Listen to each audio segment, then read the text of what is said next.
myös kysymyksiä, joita te olette mulle esittänyt ja joita mulle aina välillä esitetään ylipäänsä. Derpla ja Pyro hengaa tässä vähän samaan aikaan.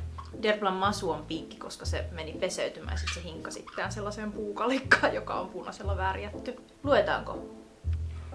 Palvotko sinä saatanaa?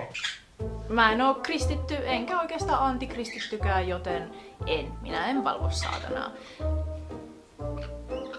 Palvotko sä luontoa? No joo, näinkin vois sanoa. Ehkä juuri nimenomaan luonto on varmaan lähimpänä sitä, että jos pitäisi miettiä, että mitä mä vaikka palvon. Luonto on mulle tosi tärkeä ja ylipäänsä ihmisten mun mielestä pitäisi kunnioittaa sitä, kohdella luontoa hyvin ja tehdä oma osansa myös sen eteen, että luonto säilyy myöskin jälkipolville.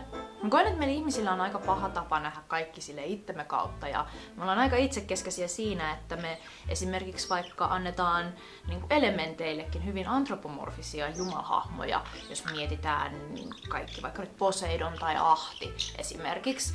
Ja me kuvitetaan jumalat hyvin usein itsemme kaltaisina ja ihan ymmärrettävääkin se on. Mutta mä näkisin asian niin, että on niin paljon muitakin asioita maailmassa kuin me ihmiset. Ja jos jollakin asialla on jonkinlainen jumaluus tai henki, niin sitten se jollain tavalla ilmentää sitä asiaa, minkä Jumala tai henki se on. Toisaalta mä ymmärrän sen, että joskus selkeyden vuoksi ihmisen on helpompi piirtää tai kuvittaa joku asia itsensä kaltaisena. Uhraatteko te kaikuja jumalille? Loitsitko sä muita ihmisiä? Ehkä. Joo, kyllä. Were you naked when you came out of the closet in the 10 myths about witchcraft video? Olinko mä alasti videolla 10 myyttiä noituudesta siinä vaiheessa, kun mä tuun videon loppuvaiheessa NS-kaapista ulos? Ja vastaus on kyllä olin siinä vaiheessa alasti ja se oli semmonen, että mä koin jotenkin, että se pitää tehdä niin. Se ei ollut jotain sellaista, mitä mä olisin alun perin suunnitellut siihen videolle, joten sitten kun mä sen tein, niin se jotenkin tuntui tosi oikealta. Kuitenkin kamera edessä silleen aika paljaana. Niin mulla oli sellainen olo, että mä olisin kamera edessä kuitenkin henkisesti tosi jotenkin paljaana, joten sitten tuntui hirveän luontevalta, että se oli tosi henkilökohtainen hetki ja oli kuitenkin sen verran alaston fiilis siihen kameran edessä, että jotenkin...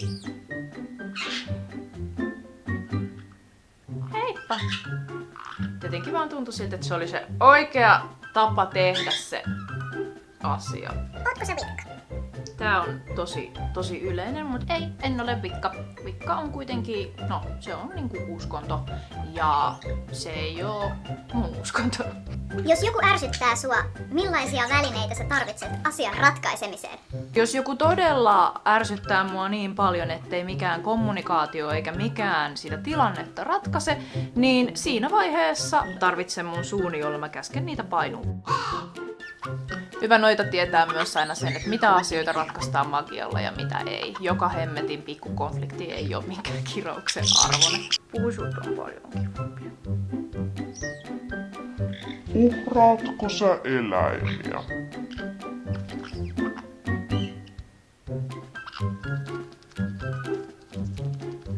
En uhraa eläimiä. Oletko sä mustanoita? Jos mä nyt oikein ymmärrän, niin tällä kysymyksellä haettiin takaa sitä, että harjoitanko mä pääosin mustaa noituutta tai olenko mä ns. Paha noita. Eli käytänkö mä noituutta mostly siihen, että mä teen pahoja asioita. Mulle hyvän ja pahan konsepti ei oo koskaan ollut mikään mustavalkoinen. Mä en koe olevani mustanoita enkä valkoinen noita. Mä teen sitä, mitä milloinkin tarvitaan ja oon yhteydessä luonnon kanssa. Harjoitanko mä sitten mustaa noituutta?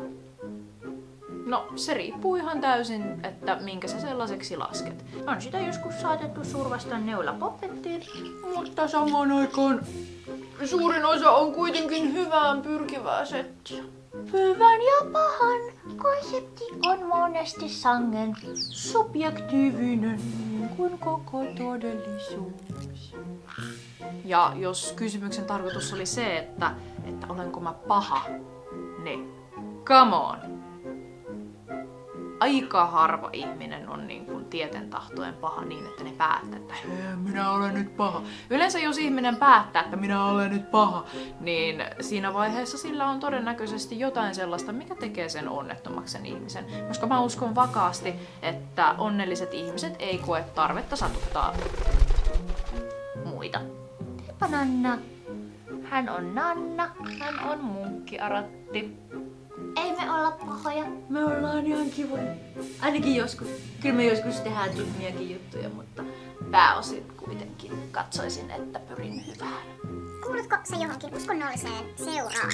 Jos kysymys tarkoittaa uskonnollista yhdyskuntaa tai vastaavaa, niin silloin mun vastaus olisi, että kyllä mä kuulun Karhun kansaan. Mutta sitten jos puhutaan seurasta, niin mä kuulun Chrysaliksen temppeliin, mutta se ei ole varsinaisesti uskonto, vaan ehkä enemmänkin okkultistis-filosofinen ajatusjärjestelmä. Onko sulla jotain, mitä sä haluaisit kysyä multa? Pistä kysymykset kommentteihin ja mä teen jossain vaiheessa sitten uuden kysymysvastausvideon. Ensi kertaan.